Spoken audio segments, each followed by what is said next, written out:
All right, y'all, welcome back to the channel. Today we are gonna start on the military 5B build. Now, these components right here, I wanna say that I'm not saying this is the way to build a Baja. This is the way I build my Bajas. I don't use manuals, I just put them together. I've put together so many Bajas that this is the way I do it. I feel this is a fun way to do it, so I wanna share it with you guys. I prep all of these parts first and get them ready. We're going to be opting out some of the parts. We're going to be using some Taylor RC heavy duty pins, and I got some Taylor RC spacers right here to put on these in between right here. And the thickest ones perfectly space this arm correctly. All right. And I also got some Taylor RC turnbuckles as well.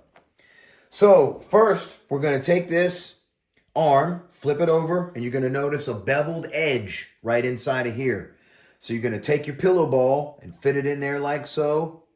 And you take your pillow ball press tool. I got this from my 5SC SS kit. You take this and you put it down in here. I'm pretty sure you can buy this from DDM. Okay, get that lined up. And then you take your channel locks and fit it over there like so. And that allows you to perfectly pop that in there like swimwear. See there? Now she's in there, tight and right, like it's supposed to be. Okay? So that's that. Then the rest, I set this up here, put this piece on. This piece goes on, not like this, with the screws up. It goes with the bolt heads up. It goes with the bolt heads down like this. This angled edge goes down, okay? There is a manual that you can use to put this together. But like I said, I don't use a manual. So I'm going to go ahead and get all this stuff prepped together, get the bearings in, get all this stuff laid out, and we'll be back in just a second. Best way to tighten these up, in case anybody doesn't know, you got this slot right here in your wheel nut tool. See, it fits right in there perfectly. You can just thread her right on down.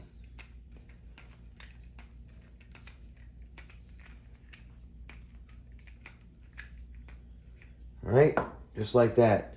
And if you notice, this spacer here, the widest spacer that comes with either the Killer RC kit or the Taylor RC, which I'm using here, is the perfect space needed to set the proper toe angle of the rear wheel. All right, just something to note. It should look just like this when you're done. They're not going to be the same because of both sides. They go up there just like this. If you're looking at it from the rear, that's how they go. Same thing with this piece here. Put your baby ratchet in there, right there. Crank it down tight. All right, simple as that. Get it to your third line. Also, when you're putting this together, it's a good time to put all the little lock nuts in there. If you're using a Rovan piece, the lock nuts are already fixed inside of here. So that's one thing, you don't want to use any Loctite on these, or you'll have to cut this off when you go to remove it. So I don't recommend that.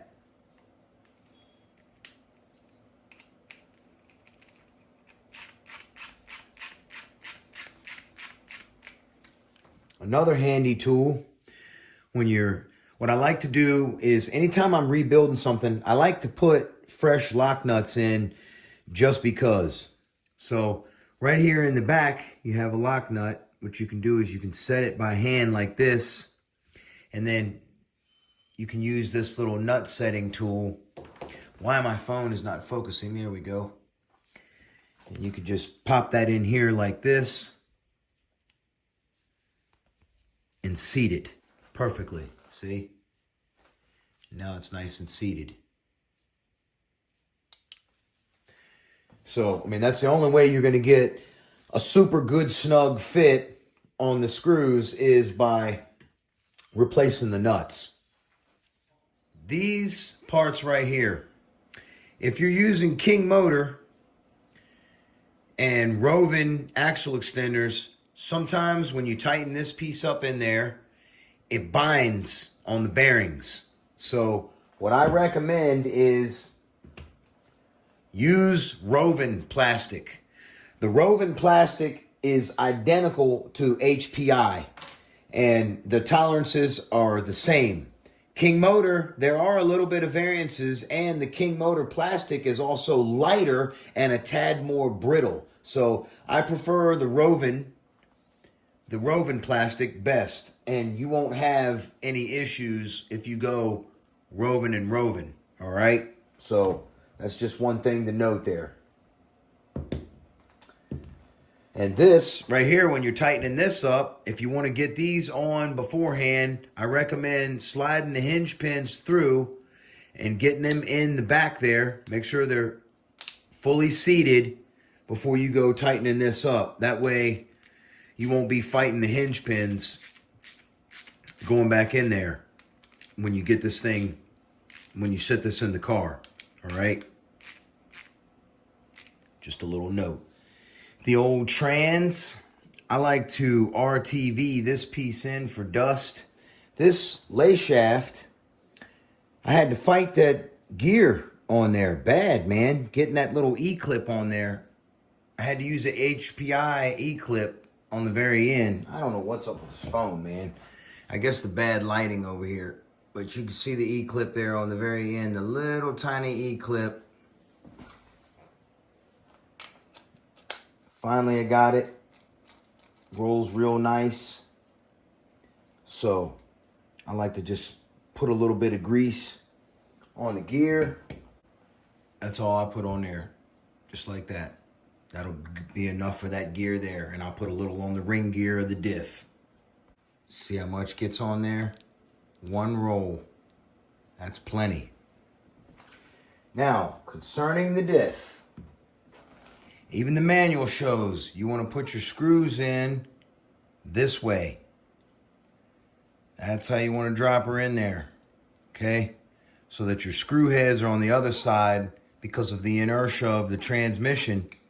That will keep the screws from loosening up. I got 20K diff oil in here. And we'll just put the cover on and put a little more grease on the ring gear and rotate it around, and that'll be good to go. Good old heavy duty trans, free rolling and good to go. Another one prepped.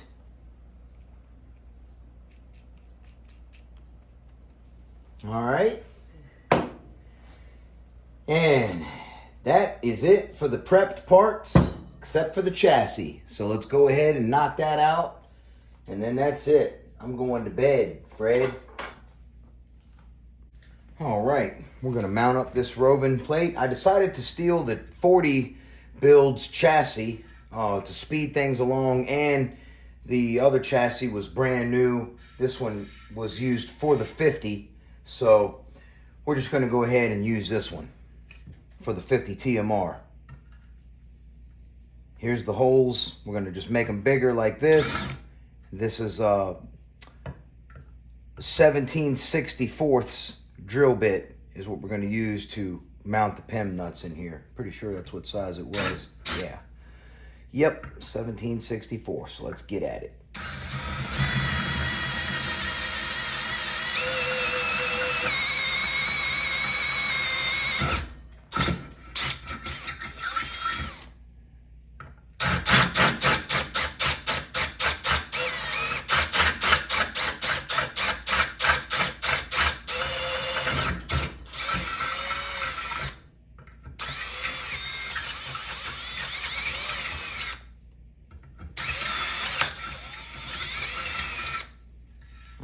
That should be sufficient enough. Clean up the mess. 17/64 gets it right in there, just around the knurling. And then I'm sure, you know, some of you guys have seen me do this before. Then I'll take this piece here. It's just a piece of metal from an old brake deal, the brake caliper mount, and I'll just tighten it up like so.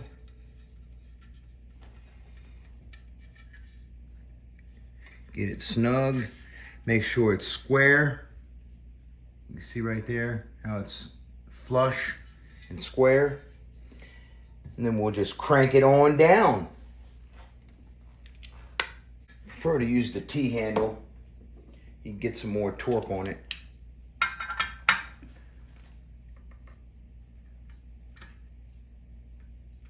Remember when I said to back off of it a little bit. I like to watch it.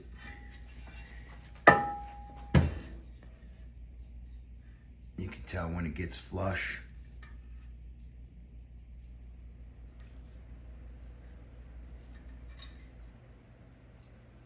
There it is. And you get her in there, you can take this out. There you can see, now I got a spot for the full force and the Rovan. Done, son. Clean and neat, tight and right.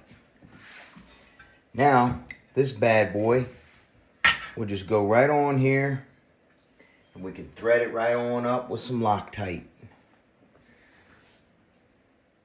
For the screw types, I like to use these Shorty McMortys because they do a nice clean finish. And I always put a substantial amount of this good Loctite on here. All the holes are lined up perfectly. Let me just make sure before I get her good and tight.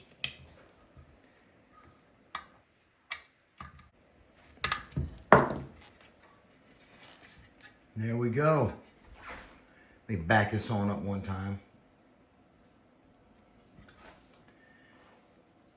Ready for the front end to be installed. A nice, clean, neat, even on both sides. Yes, sir. See why I like to use the Shorty McMorts? Because it does a nice, clean job. You don't have a bunch of big screws, extra screw heads sticking up through there. So, very nice, super heavy duty. You can't beat the old Stymie steel. I mean, that just adds, look at that thickness of goodness to the front chassis. All right, and there you have it, man. Well, there you go, guys. All the parts are fully prepped and ready to be bolted on. So we're good to go. Piece of metal shaving here. So, yep. All we got to do is get that stuff mounted up. That's going to do it for this episode. Y'all have a blessed one. I'll see you on the next one. Eastside RC is out.